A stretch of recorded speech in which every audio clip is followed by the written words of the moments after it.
गणेशाय नमः। नमस्कार, मैं अविनाश। आज हम बात कर रहे हैं शुक्र के द्वादश भाव में यानी 12वें घर में फल के विषय में। शुक्र यदि 12वें घर में आपकी कुंडली में है तो इनका क्या प्रभाव रहता है आपकी कुंडली पर, इसके विषय में चर्चा करेंगे। शुक्र एक अत्यंत ही शुभ ग्रह माने जाते हैं, कोमल ग्रह हैं। शुभ के साथ साथ शुभ तो गुरु भी हैं, अत्यंत शुभ, लेकिन गुरु को कोई प्रभावित नहीं करता क्योंकि वह बृहद है। शुक्र प्रभावित होते हैं दूसरे ग्रहों से, क्रूर ग्रह, पापी ग्रह यदि इनके साथ बैठे हों तो शुक्र उनसे प्रभावित होते हैं। हालांकि मंगल को छोड़ के सभी क्रूर ग्रह और पापी ग्रह इनके मित्र ही हैं, तो ऐसा कोई विशेष प्रभाव नहीं पड़ता। शुक्र सूर्य के आसपास ही रहते हैं, ठीक है, एक घर आगे पीछे, और कभी कभी दो घर। शुक्र आपके यहाँ होंगे या फिर यहाँ हो सकते हैं, यानी कि अधिक से अधिक 50-60 डिग्री के अंतराल पे रहेंगे। तो अधिकतर अस्त भी रहते हैं। शुक्र के और बुध के अस्त होने का, शुक्र के अस्त होने का थोड़ा प्रभाव होता ही है, बुध के भी होता है, लेकिन अगर डिग्री से अच्छे हैं तो अच्छी बात है। बुध के लिए भी 12 डिग्री से ऊपर अच्छा है। शुक्र के लिए भी यदि शुभ राशि में और 15 डिग्री के आसपास हैं और सूर्य से थोड़ी दूर भी हैं, भले अस्त हो तो ठीक है, लेकिन शुक्र का अस्त होना बुध से अधिक खराब माना जाता है।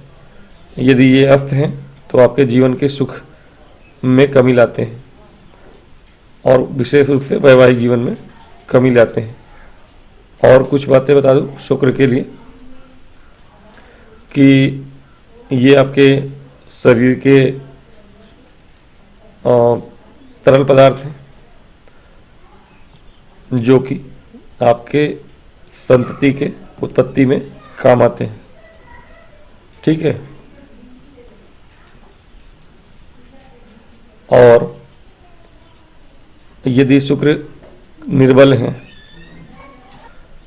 निर्बल शुक्र आपके लिए संतति के लिए भी परेशानी करते हैं। संतति के लिए परेशानी नहीं, लेकिन आपके अंदर जो क्षमता है, जो आपकी, यानी पुरुषों की बात कर रहा हूँ मैं, उनकी क्षमता को घटाते हैं, संतान उत्पन्न करने की क्षमता को। ये बहुत ही महत्वपूर्ण ग्रह है हमारे जीवन में, हमारी कुंडली के लिए। शुक्र आपके अच्छे होने चाहिए। 12वें घर में शुक्र का कुछ अच्छा और कुछ बुरा प्रभाव बताया गया है। बुरा कम ही है, जो बुरा है वो ठीक है, समाज के दृष्टिकोण से यदि आप बृहद कुछ भी करें तो बुरा ही है, उस हिसाब से शुक्र को बुरा कह सकते हैं। लेकिन फिर भी शुक्र का शुभ फल अधिक है। यहाँ पर 90% शुभ फल बताया गया है। कुछ चीज़ें बुरी बताई गई हैं जो कि आपके ऊपर डिपेंड करता है कि आप उसे कंट्रोल भी कर सकते हैं, उतना बुरा नहीं फल देता। क्या चीज़ है वो? स्त्री जातिकाओं के लिए तो अच्छा ही बताया गया है। स्त्री जाति का यदि हैं आप तो आप पतिव्रता होंगी। यदि किसी स्त्री के जातक के या मतलब जातिका के शुक्र 12वें में है तो ऐसी स्त्री पतिव्रता होती है। ऐसी कुंडलियाँ मैंने स्वयं भी देखी हैं, ऐसे लोगों को निरीक्षण किया है और ये सत्य पाया भी है। पुरुषों के लिए कुछ चीज़ें हैं।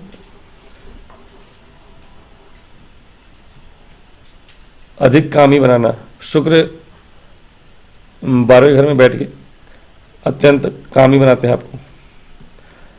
यदि राहु से दृष्ट हो जाए, बैठ जाए राहु के साथ, या दृष्ट हो जाए किसी भी प्रकार से,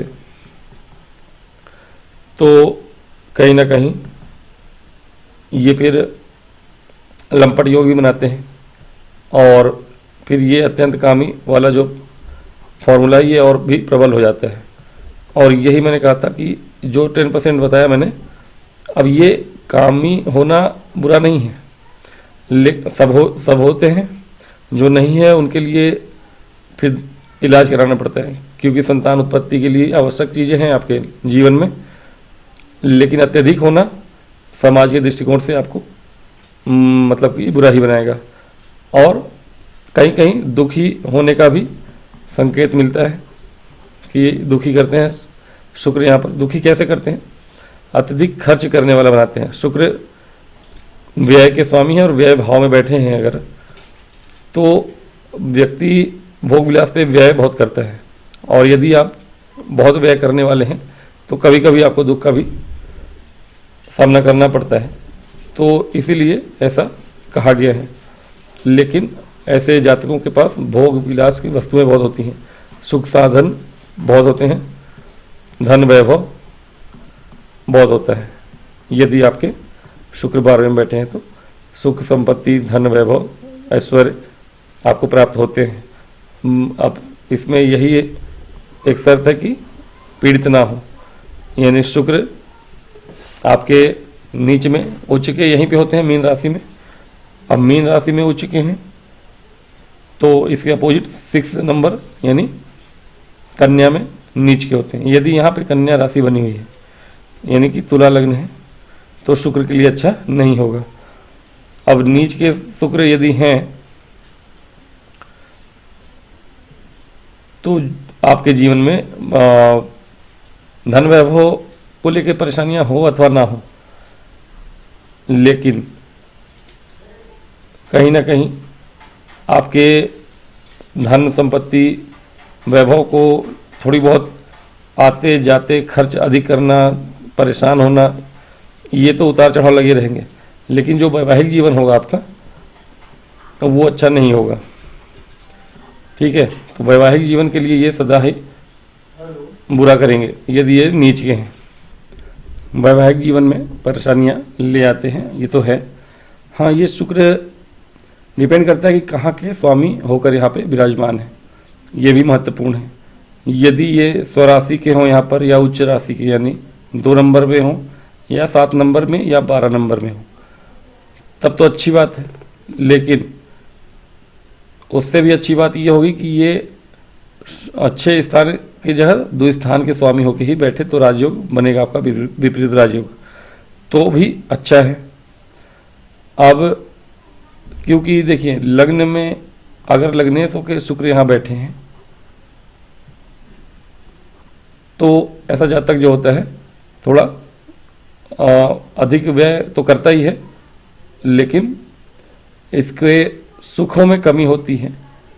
अगर लग्नेश होके वैभव में शुक्र बैठ जाए तो अब सुख के कारक शुक्र हैं तो सुखों में कमी आती है। ये चीज़ें आपको देखने को मिलेंगी। और धन का व्यर्थ खर्च करने वाला तो होता है जातक, सुखों में कमी आती है यदि शुक्र पीड़ित हो तब।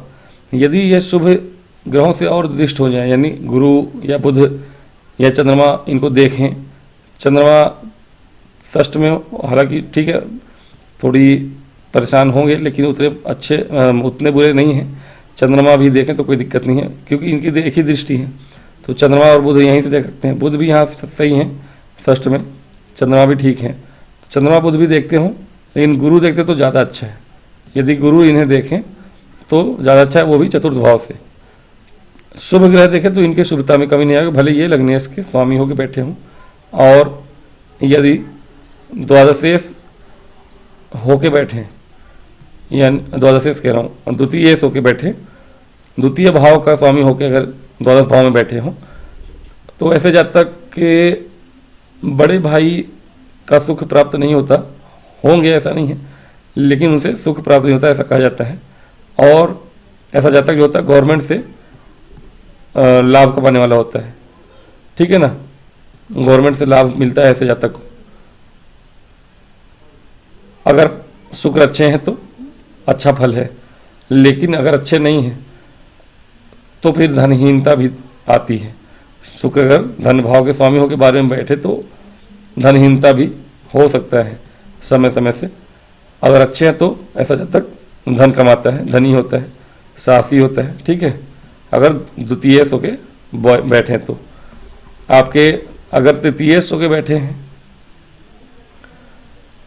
तृतीयेश होके अगर शुक्र यहाँ बैठ जाए तो भी वही नियम लागू है। यदि फिर भी अच्छा है, तृतीयेश होके बैठे तो अच्छा है। अपोक्लिम भाव है आपका 3, 6, 9, 12, ये अपोक्लिम भाव है, अपोक्लिम भाव के स्वामी हैं और अपोक्लिम में बैठे हैं, तो एक तरह से ये अच्छे फल देते हैं। और ऐसा जाता है खर्च तो करता है लेकिन अपने छोटे भाई बहनों पे खर्च करने वाला होता है। चतुर्थेश होके बैठे तो हालांकि उतना अच्छा नहीं कहा गया, इनके सुखों में कमी करने वाला कहा गया है। ऐसे जातक को अपने घर का सुख प्राप्त नहीं होता, लेकिन वही बात है कि अगर ये शुभ हों तो ऐसा नहीं होगा। यदि शुभ ग्रह यहाँ बैठे हों और देख भी रहे हों, गुरु हों, बुध हों, चंद्रमा हो, अगर यहाँ बैठ के देख रहे हों, देखना भी रहे हों, लेकिन यहाँ ये भाव मजबूत है और किसी प्रकार से शुक्र शुभ हो या इनको गुरु देख रहे हो किसी प्रकार से, या कोई और शुभ ग्रह देख रहा हो चंद्रमा या बुध में से, तो भी आपके लिए ये अच्छा है, फिर सुखों में उतनी कमी नहीं आएगी। लेकिन यदि पीड़ित है तो, और चतुर्थ भाव भी पीड़ित है तो सुखों में कमी भरपूर आती है। माता के स्वास्थ्य में भी परेशानियां रहती हैं। कहीं ना कहीं सुख प्राप्त करने के लिए आपको विदेश यात्राएं करनी पड़ेंगी, फिर विदेश में ही जाके वास होगा, आपके अपने घर का सुख प्राप्त नहीं होगा, विदेश वास करेंगे आप। पंचमेश हो के द्वादश में बैठे हैं तो ठीक है, आपके दो चीज़ें हैं। पहला तो कहा गया कि पुत्र प्राप्ति नहीं होती ऐसे जातक को, अगर और अच्छे योग बने हैं कुंडली में तो ठीक है, कोई दिक्कत नहीं है, पुत्र प्राप्ति हो जाएगी। या शुक्र अच्छे हैं, उच्च के हैं, तब तो पुत्र प्राप्ति अवश्य होगी। लेकिन अगर बिगड़े हुए हैं तो पुत्र प्राप्ति में, पंचमेश द्वादश में हो तो पुत्र प्राप्ति में कमी करते हैं, ऐसा कहा जाता है। और फिर भी शिक्षा के लिए अच्छा है, जो दो चीज़ें मैंने बताई शिक्षा के लिए अच्छा है। शिक्षा के लिए आप आप विदेश जाइए या अपने क्षेत्र से बाहर जाके पढ़ाई करिए, सफलता वहाँ मिलेगी आपको। बात करें षष्ठ भाव के स्वामी होकर बैठे हैं तो अच्छा है, फिर वो राजयोग बनाते हैं। षष्ठेश शुक्र आपके बैठे तो हर्ष नाम का राजयोग बनाएंगे और ये आपके लिए अच्छा है। ऐसे जातक जो होते हैं अगर जॉब में है तो ठीक है, लेकिन जॉब में नहीं है, व्यवसाय में है तो भी अच्छा करेंगे। और कोई लोन वगैरह लेके काम करने वाला हो तो उनको लाभ होता है, ये कभी भी फंसेंगे नहीं उस चीज़ में। लोन अगर लेके अपना व्यवसाय बढ़ाते हैं तो उत्तम होता है इनके लिए। ऐसे जातकों का कर्ज में फंसना कम ही होता है। शुक्र अगर 12वें में बैठे हैं तो विशेष रूप से अगर लग्जरी आइटमों का व्यवसाय है आपका, रेस्टोरेंट वगैरह है, होटल का बिजनेस है, उसमें आप लोन लेके काम करें, आपको लाभ होता है। बात हर भाव के लिए ये सूत्र लागू करिएगा कि यदि शुक्र शुभ हैं यहाँ पर तो अच्छा ही फल देंगे। षष्ठेश होके अगर बिगड़े हुए तब वो आपको निगेटिव फल देंगे, यानी शुक्र कमज़ोर हैं और शुभ ग्रहों से दृष्टि नहीं है। यदि बली हैं और शुभ ग्रहों से देखे भी जाते हों या द्वादश भाव के स्वामी अच्छे हों, स्थिति में बली हों, तो फिर षष्ठेश होके भी ये आपको सुख और भोग प्रदान करेंगे ही, जो बाकी मैंने बताया वो मिलेगा। सप्तमेश होके अगर बैठे हैं 12 में तो आपके लिए फिर भी ठीक है। कुछ चीज़ों में जैसे कि पत्नी आपकी बहुत खर्च करने वाली होती है, ठीक है ना, लेकिन अगर ऐसे जातक कपड़े का व्यापार करें तो उनको लाभ होता है। कपड़े का व्यापार करें, सप्तमेश होकर द्वादश में बैठे हैं शुक्र, तो बिजनेस आपका टेक्सटाइल वगैरह का है तो अच्छा है, उसके लिए उत्तम परिणाम है। अष्टमेश होकर शुक्र बैठे हैं, राजयोग बनाते हैं, सरल नाम का राजयोग बनेगा, ये भी अच्छा है आपको। हालांकि ऐसे जातक थोड़े से गुप्त कर्मा होते हैं, गुप्त कर्मा यानी शुक्र हैं, भोग विलास के कारक हैं, एक्स्ट्रा मैरिटल अफेयर्स के चर्चे होते हैं ऐसे लोग। लेकिन हाँ ठीक है, राजयोग बना रहे हैं तो फिर भी अच्छा ही कहेंगे हम। शुक्र बिगड़े ना होने चाहिए, अष्टमेश है तो अच्छे हों तो अच्छा है, जैसा कि मैंने बताया। अगर बिगड़े हुए शुक्र होंगे तो फिर आपके अल्पायु योग भी बना सकते हैं। अल्पायु योग हालांकि दूसरे और भी अन्य कारणों से बनते हैं, लेकिन एक कारण ये, अगर ये अल्पायु योग बना रहे हैं, बाकी दीर्घायु योग भी बन रहे हैं अष्टमेश लगने से, तो फिर ये आप अल्पायु ही होंगे ऐसा नहीं है, लेकिन हाँ एक योग बन जाता है। क्या है, अल्पायु और दीर्घायु के कई योग हमारे कुंडली में बनते हैं एक साथ। मान लीजिए कि 10 प्रकार के योग बने, अब अगर इसमें से 8 आपके दीर्घायु योग बन रहे हैं, या 5 दीर्घायु बने, 3 मध्यायु बने और 2 आपके अल्पायु बने, तो आपको माना जाएगा कि आप उत्तम आयु के हैं।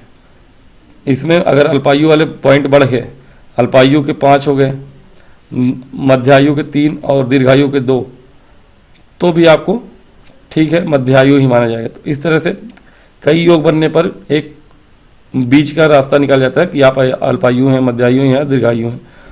तो ये मत सोचिएगा कि आपके अगर अष्टमेश होकर शुक्र बैठे हैं, अब 2 राशियाँ होती हैं, उसमें कैलकुलेशन करना पड़ता है। शुक्र की 2 राशियाँ हैं, या तो 2 नंबर यहाँ लिखा होगा या तो 7 नंबर लिखा होगा। अब यदि 1 नंबर यहाँ लिखा है तो दूसरा नंबर अपोजिट साइड में होगा, यानी अच्छे ही जगह पे होगा। 2 यहाँ लिखा है तो आपके 7 यहाँ लिखा होगा, 3 4 5 6 7 यानी लग्नेश। अब लग्नेश का द्वादश में आना भी अच्छा नहीं है, और ये तो दूसरा भाव अष्टम में है ही है, तो गड़बड़ ही है लगभग।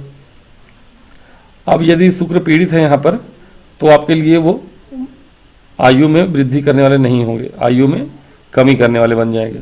तो इस प्रकार से आप देखिएगा कि आपके शुक्र अच्छे होके बैठे हैं कुंडली में 12वें घर में, कि बुरे होके बैठे हैं। नौमेश होके बैठे हैं, नौमेश होके भी बैठेंगे तो भाग्य की हानि तो अवश्य ही करेंगे, निर्भाग्य योग बनाते हैं। अच्छे हो अथवा बुरे हों, अच्छे भी हैं, विशेष रूप से यदि अपने ही राशि में हो, तुला राशि में हो तो अपने राशि में है, मैंने कहा अच्छे होंगे, लेकिन फिर भी भाग्य की हानि करेंगे। अगर तुला राशि में भी हैं तो भाग्य हानि करते हैं, और ऐसे जातक को कहीं ना कहीं सफलताएं जो हैं स्त्रियों के माध्यम से प्राप्त होती हैं। भाग्य इनका बाद में अगर हो तो स्त्रियों से भाग्योदय होता है। अब अगर अच्छी पत्नी मिल जाए, पत्नी अच्छी ही मिलती है, द्वादश में शुक्र है, लेकिन हाँ पत्नियों के कुंडली में हो तो अच्छा है। पत्नी के ही कुंडली में आपके द्वादश में शुक्र होगा, तो आपका भी शुक्र द्वादश में है तो आपका भाग्योदय होगा पत्नी से उनके विवाह के बाद। दशमेश होकर बैठ जाए, अब ये भी दुर्योग ही है, लेकिन हाँ शुक्र, अब ऐसे लोगों के कार्य क्षेत्र बाहर होते हैं, आपके क्षेत्र से दूर होंगे। आप अपने क्षेत्र में काम करने की कोशिश ना करें। यदि आप बाहर जा काम करते हैं, अपने प्रदेश से दूसरे जगह जाके काम करें तो बेहतर है आपके लिए, आप वहाँ तरक्की पाएंगे। लाभेश होके बैठे हों द्वादश में, तो लाभेश का धन भाव है ये, लेकिन अब ये है कि लाभ में कमी करते हैं, लेकिन लाभ में वृद्धि भी करेंगे यदि आप के शुक्र अच्छे हों और लाभेश भी अच्छे हों, तो फिर लाभ प्राप्त होगा आपको समय समय से। लेकिन आप अगेन वो खर्च करने की प्रवृत्ति आपके अंदर रहती है, तो उसकी वजह से आपका लाभ परिवर्तित होगा सदा ही, और हीनता और कमी आती रहेगी जीवन में, आपके दुख और कमियां आपके जीवन में आती रहेंगी। हाँ स्त्रियों से लाभ होगा आपको जीवन में, आप सदा ही स्त्रियों का सम्मान करने वाले हों तो अच्छा है। स्त्रियों से प्राप्ति होगी आपको लाभ की, लेकिन स्त्रियों का सम्मान करें। द्वादश के भाव के पति होकर द्वादश में बैठे हैं, तुला राशि में है तो ठीक है, लेकिन दूसरी राशि कहाँ है वो चेक करना पड़ेगा आपको, लेकिन बली हो तो अच्छा है। तो शुक्र का ये मोटा मोटी प्रभाव है आपके जीवन में। आमतौर पे अच्छा ही माना गया है, नॉर्मली अगर देखें प्रेडिक्शन में अच्छा ही कहा है शुक्र को यहाँ पर होना। यदि अच्छे हैं, उच्च के हैं तो ज़्यादा अच्छा है। हाँ ये चीज़ है कि ऐसे जातक थोड़े से खर्चीले तो होते हैं, और पानी भी व्यर्थ बहाते हैं। ऐसे जातक जो होते हैं सिर्फ धन का खर्च नहीं, जल पानी का भी व्यर्थ बर्बादी करते हैं। जल और आपका धन एक ही समान समझिए आप, इन दोनों की ही बर्बादी करना है, यानी अपनी बर्बादी करना है, व्यय करना है। शुक्र यहाँ बैठे हो तो इन दोनों की ही आदमी अधिकता में व्यय करता है, खर्च करता है, धन भी और जल भी। मैं जल बोल रहा हूँ, पानी जिसको कहते हैं आप पीने वाला, ठीक है। नहाने वाला जो भी है। तो ऐसे जो जातक जो होते हैं, अगर उच्च के यहाँ शुक्र हो तो खर्चीले तो होते हैं बहुत अधिक, लेकिन ठीक है, शुक्र का यहाँ पर होना लगभग अच्छा ही माना गया है। बस शुक्र अच्छे हों, शुभ हों, बली हों, स्वराशि के हों या किसी भी प्रकार से उच्च के हों, अशुभ ग्रहों से देखे जाते हों। तो ये प्रभाव है आपके शुक्र का आपकी कुंडली में 12वें घर में। आज के लिए इतना ही, मिलूंगा अगली वीडियो में, तब तक के लिए मुझे आज्ञा दें। और यदि वीडियो से कोई जानकारी मिले तो लाइक और सब्सक्राइब करें। तब तक के लिए मुझे आज्ञा दें। नमस्कार।